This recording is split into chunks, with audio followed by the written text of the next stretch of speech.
Olá, que a paz e a graça divina acompanhem cada um no seu dia e, claro, ao longo de toda a semana. Estamos aqui para mais uma conversa e, olha, hoje vamos mergulhar num trecho de um clássico absoluto. Um gigante da literatura, né? Exato, O Peregrino, do autor inglês John Bunyan. O material que a gente separou é quase um suspense psicológico. Vamos acompanhar nossos heróis, o cristão e o esperançoso, num momento bem específico. Eles acabaram de passar por uma fase de muita paz. A calmaria antes da tempestade. Perfeito. E aí eles decidem pegar um atalho que parece bom demais para ser verdade. E, bom, já dá para imaginar que a coisa não acaba bem. Para a gente visualizar a cena, tudo começa num lugar que parece o paraíso. O autor fala de um rio de Deus, sabe? Sim, o rio da água da vida. Isso, com árvores cheias de frutos, folhas medicinais e uns prados verdinhos onde eles descansam em paz. Um cenário de refrigério total. Total.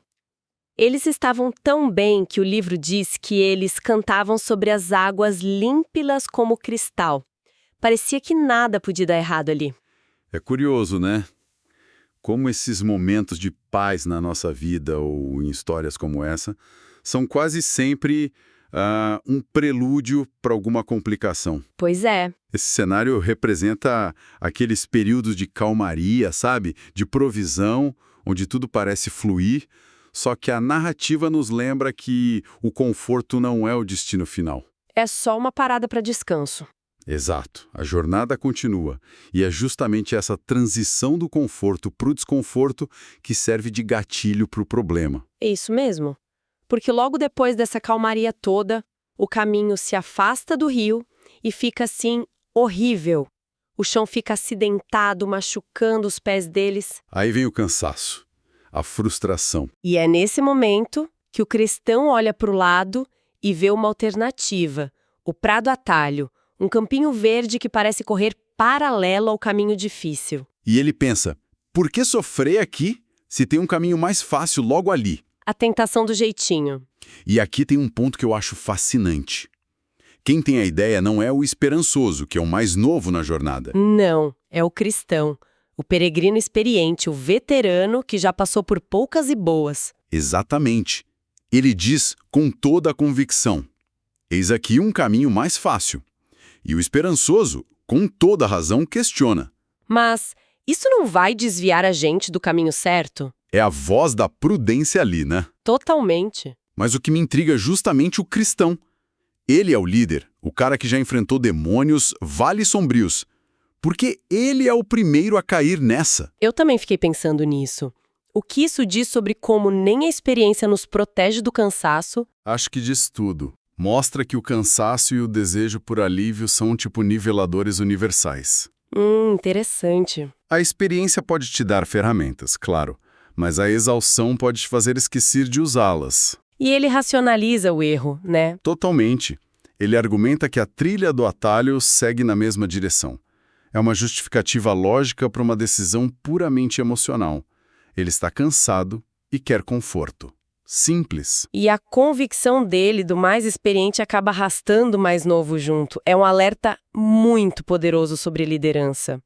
E para piorar a situação, eles encontram no atalho um outro viajante, um sujeito chamado Van Confiança. O nome já entrega tudo. É quase cômico. Eles perguntam para onde o caminho leva e o cara responde com a maior certeza do mundo: para o portão celestial. Pronto. Era a validação que eles precisavam para se afundar de vez no erro. Nossa, e como isso acontece na vida, né? Demais. Esse personagem, o Van Confiança, funciona como um viés de confirmação ambulante. Um viés de confirmação. Gostei disso. A gente adora encontrar alguém que já está fazendo a coisa errada que a gente quer fazer. Dá uma permissão moral, sabe? Ah, se ele está fazendo, não deve ser tão ruim assim. É uma armadilha psicológica que Bunyan descreveu séculos atrás. E a fragilidade dessa confiança fica clara muito rápido. A noite cai, uma escuridão total, e o Van Confiança, que andava tão seguro... Não enxerga um palmo na frente do nariz. Exato. E ele simplesmente despenca num buraco. O livro é bem gráfico, diz que ele se espatifou no fundo. Eles só ouvem o barulho da queda e um gemido. Fim de jogo para ele. Acabou? O guia deles para o caminho fácil estava destruído. Se a gente pensar na alegoria, a escuridão e a tempestade que vem logo depois são a consequência direta de sair do caminho. A confusão mental, a perda de direção. Exato. Quando você escolhe o atalho, você perde a luz, perde as referências. E o fim trágico do Vã Confiança é o aviso final. Uma fé baseada só na conveniência, na aparência, não sobrevive à primeira dificuldade. Ela inevitavelmente leva a um poço. Exatamente. Com a queda dele, o desespero bate forte. Começa a chover, com raios, trovões, e os dois se dão conta da besteira que fizeram. O diálogo de arrependimento deles é pesado. O cristão se sente muito culpado. Sim. Ele diz: sinto muito por tê-lo trazido para longe do caminho, peço que me perdoe. E a resposta do esperançoso é de uma grandeza, assim, imensa.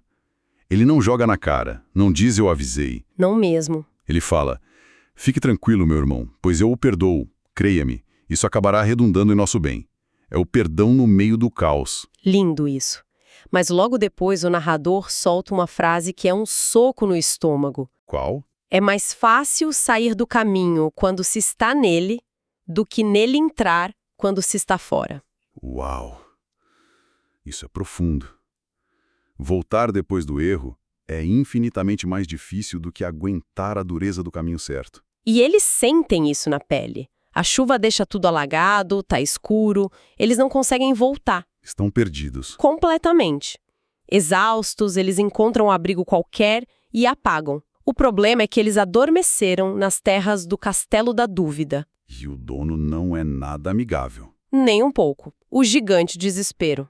Olha que interessante a sequência.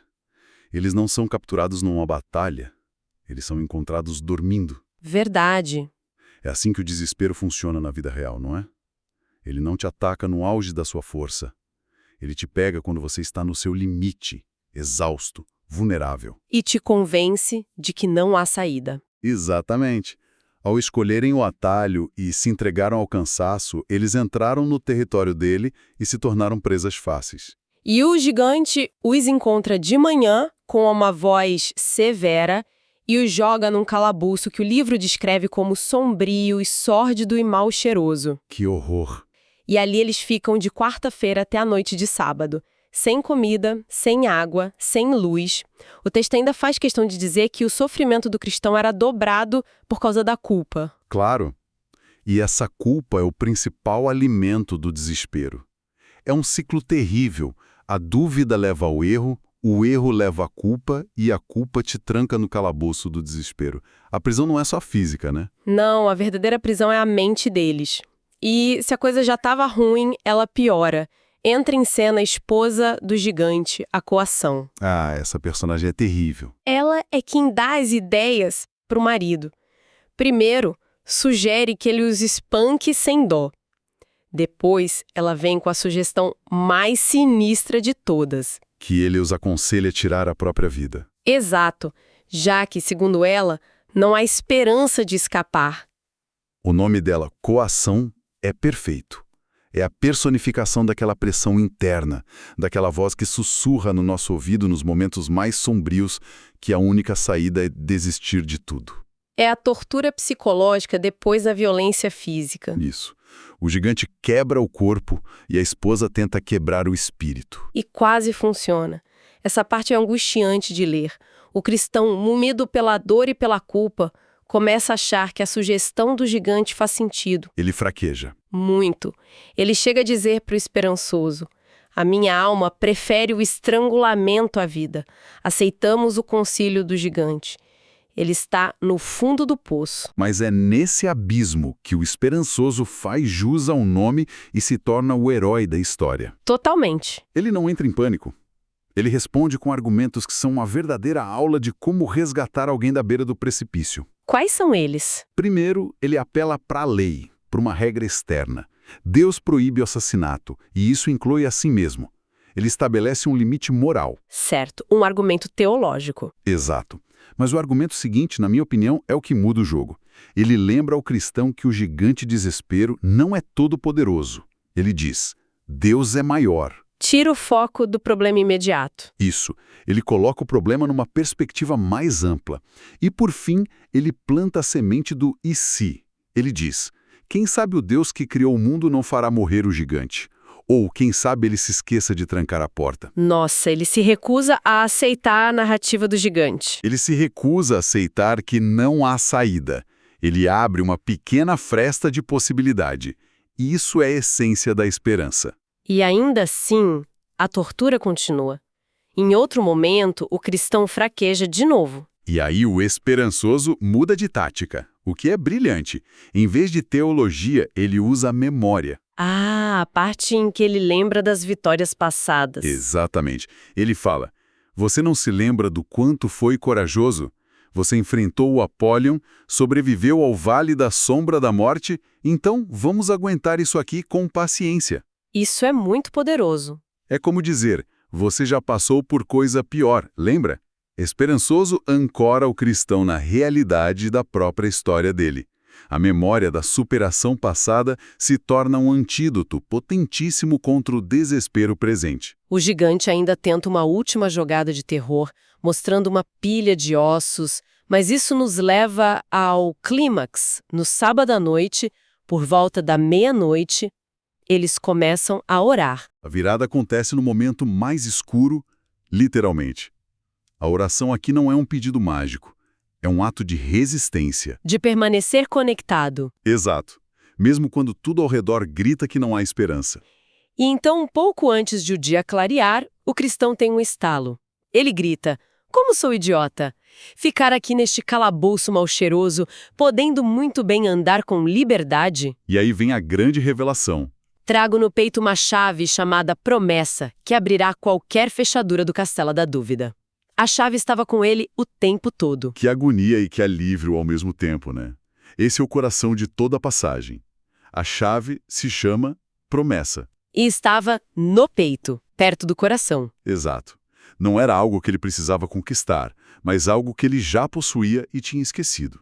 A dor, a culpa, a escuridão, tudo isso criou um ruído tão grande que ele não conseguia mais se lembrar do recurso mais valioso que carregava. E foi a oração que o fez lembrar. Sem dúvida. A oração foi o ato de silenciar o ruído para poder ouvir de novo a verdade que já estava dentro dele. A fé nas promessas. De perdão, de libertação, é a única chave que abre as portas trancadas pela dúvida. A partir daí, a fuga é eletrizante. A chave abre a porta do calabouço, depois a do pátio e, por fim, a porta de ferro principal. Que range e acorda o gigante. Sim. O desespero até tenta persegui-los, mas o texto diz que ele tem um de seus ataques. Seus membros falham e ele não consegue se mover. É significativo que o gigante tenha esses ataques, que acontecem quando a luz do sol aparece. Sugere que o poder do desespero é limitado.